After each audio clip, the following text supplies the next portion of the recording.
What's up, peeps? Welcome to another Summoners War video with Master Yoshi. Today, we're going to start what might turn into a series. I don't know, see how it goes, but we're going to talk about monsters that have surprised me and monsters that a lot of people kind of overlook, but I was shocked to see they're actually quite useful, and most people just tell you to feed them or, they're garbage, but, you know, almost every monster in this game has potential. Almost. And we're just going to talk about four of them today. We might do another video later talking about a few more of them, but we're going to start with the Fire Griffin Spectra. Um, One of the other YouTubers that I watched that kind of got me back into Summoner's War, and um, I've learned a lot from. Uh, used to use the Spectra a lot in mostly in TOA, but like I got to a point in my game where I was at Giants B8 and I couldn't do it because my damage dealer for my Giants B8 team was Beth. She's water. The giant would wreck her. So I experimented with two different monsters. I experimented with Spectra and I experimented with Priz, the light high elemental. And whichever one did better, that's the one I ran with, and I ran with Spectra. And Spectra is actually really, really good, you guys. His kit is absolutely phenomenal. He is one of, if not the fastest monster in the game. I'm not sure if he actually is the fastest, but base 126 speed is incredible. His first skill does more damage if you have more speed. Um, Second skill is Special Assault, inflicts damage proportionate to the enemy's max HP. It does consume 10% of yours, but I thought this was going to be a terrible thing. But once you start using him, you realize he really doesn't use that much of his own HP to do this skill. So, consuming 10% of his own HP is not that big a deal, and he hits really hard.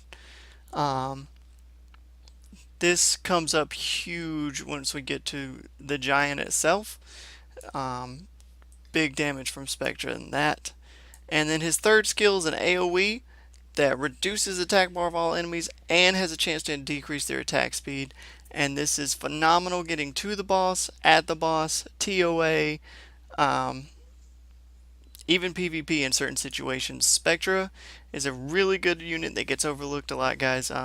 My Spectra is ruined for Swift. I think he's speed, crit damage, HP, or speed, crit damage, defense. One of those two. Just a tanky Swift build with decently high crit rate and crit damage. And Spectra's, you'll be very happy with that. Another one was a Hall of Heroes monster that Comtuus gave us, and a lot of people overlooked it because it is a Magic Knight, and Comtuus gives us the water one for free, and a lot of people just didn't farm this one. But if you did, I'm sure you're just as happy with it as I am. I use her on my main account. Before I had Veramos, I actually used her for her leader skill because it's a attack speed leader skill, attack speed by 19%. Um, and her first skill is the same as the rest of them, AoE, hits them three times. And second skill is the same as the water one, magic bullets that disturb HP recovery, not that big a deal. Third skill is where she really shines, and it is deals damage according to target's max HP. Um, so there is so far a trend in this video of monsters that do damage proportionate to the enemy's max HP hit really hard in bosses. And this heal is no joke either. It when you get to the boss and you use gravity shot, you actually heal your team for a lot. Um, all the Magic Knights I think should be Rune Despair just by default because of their first skill. Usually they have two AoEs. Um, like the magic bullets can also be an AoE. Um, so Despair by default is really good, especially for TOA or clearing ads to get to a boss fight. But I was very, very happy with Lynette. I used her for a long time before I got my Veramos, and I still have her. I just need to upgrade some of her runes to catch up with everyone else I have now. But I was very, very happy that I actually took the time to farm Lynette. Um, Next, we're going to be going to light. Um, so this unit is not as often seen because he's a light unit, so you have to get him from a light dark scroll. But I just kind of summoned him on my alt account and didn't think much of it. Um, and then I looked when I awakened him, he got his crit rate increased by 15%, and I was like, okay, we'll mess around with him, see what he does. Um, I've been very, very happy on my alt account with uh, Glenodon. Um, I have him ruined. I think it's a two guard sets and a blade set. I think, or it's two blade and a guard. Defense, crit damage, defense, and I'm very happy. First skill has a chance to defense break and do cons damage. Um, Comes in very, very handy everywhere. Second skill hits actually surprisingly hard. I didn't expect it to do as much damage as it does, um, but it hits harder as your HP decreases, and you get a bonus 30% crit rate from it. So it crits almost every time.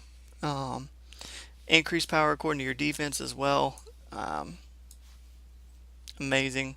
And there's his passive that he gets when he's awakened, increases crit rate by 20 and in damage of crit rates by 20. Um, uh, he actually does a lot of damage, and being a defense monster, when you root him a lot of defense, a lot of HP, he survives a lot. So I've been very, very happy with my Glenodon. If you summon if you summon one, definitely don't overlook him. He's a tank that actually can do a lot of damage. Plus, he has the continuous damage. Definitely don't overlook this monster. And last but not least, this video is going a little longer than I was hoping it was going to. My bad for rambling. The last one will be Irwin, the Elven Ranger. A lot of people talk about the water and the fire Elven Rangers. And honestly, their kit brings a lot more to your team, so that's why they're not in this video, because a lot of people just overlook Irwin. They don't use him at all. Once again, I used him on my alt account because I summoned him, and I just wanted to try it out and see what he was all about. And I've been very happy with Irwin. He mostly shines in PvP, um, but he definitely, can take a hit in Giants as well. Um, his first skill, has an additional shot if you got high crit rate, like all the other ones, which honestly hurts him in Giants because the more you hit the giant, the more likely you are to get counterattacked on, and he's an attack monster, so he's squishy. Um, Arrow Storm has a chance to do cons damage, hits 4 random targets or one target 4 times, just depending on how RNG treats you. Um, Actually does pretty decent damage, plus it stacks the cons damage, and I love cons damage. Cons damage is amazing. And then his passive is actually what, makes him useful in PvP scenarios and in giants. And that's his passive. It decreases how hard you get hit when for the first time you get hit. So every turn he goes, the next, if he gets hit before he goes again, it does decrease damage for once. So as long as he doesn't get hit like 6 times, this passive actually saves him a lot. And then his crit rate leader skill for early level players that crit or leader skills are really hard to find. This is an excellent one to have. It's only a 15% buff, but early in the game you really don't have a leader skill to work with anyway. So Irwin, I was using him for that leader skill as well. And yeah, I was very happy with my Irwin on my alt account. I still have him. I just kind of use him here and there, mostly in PvP. But yeah, that's all I wanted to talk about today, those 4 monsters. So if you summon one of those, don't just automatically assume this monster is bad and feed it. Mess around with different rune builds. Give every monster a chance before you decide they're bad. Don't just assume they're bad because people say so and feed them. So we'll see you guys in the next video. Be sure to catch us on twitch.tv/Grilly and Yoshi. And thanks for stopping by, peeps.